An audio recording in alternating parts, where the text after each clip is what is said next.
Well, hi, everybody. Thanks for joining us on Logistics Executive TV. I'm joined today by an industry colleague who is a specialist aligning education with industry requirements, in particular curriculum and in particular online platforms, which she has an extensive amount of experience in. Without further ado, it's my great pleasure to introduce Willem Maritz. Willem?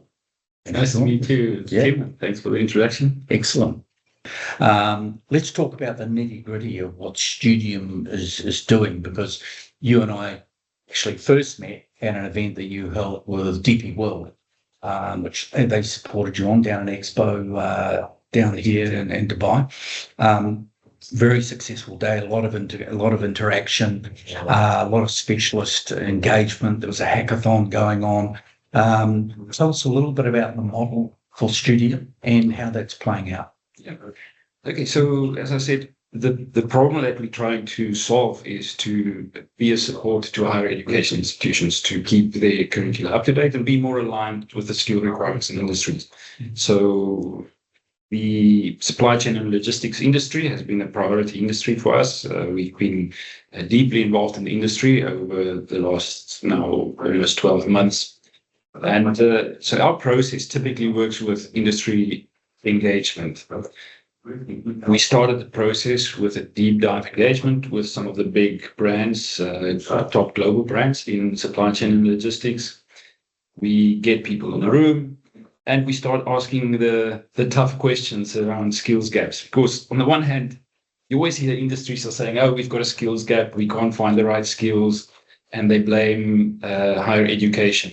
And when you speak to higher education institutions, they always say, but what are you talking about? Yeah. We've got hundreds or thousands of students sitting on the bench and you are not employing them. Yeah. So there's obviously a gap there in terms of that product that a higher education institute produces and what the industry actually requires or expects. So we start that process by actually asking them, so if you are saying there's a skills gap, what is it that you are not getting? So when you're hiring graduates or young talent, what skills did you have as an expectation that did not come? Or at what level should the skills be? So we ask those tough questions, we deep dive. We then also started a big data research project to kind of go together with that. For example, we data mined about 30,000 job posts in supply chain and logistics. And we looked at that, and because it's actually a wealth of very interesting data and information. You're scraping the socials. Exactly, yes.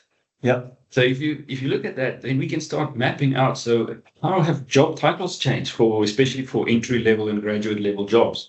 And we saw, for example, that job title shifted from maybe a secretary or an assistant to job titles like coordinator and analyst for entry level jobs, which suggests that there's I would say a professionalization of the industry. So, and what you're seeing, what you're seeing from us, as we had a bit of a chat at the top of the show, was, you asked me, what has been the dynamics, the trends. We've been in the industry for 25 years, recruiting and logistics and supply chain in most parts of the world, mainly in the Middle East and APAC, if I'm honest.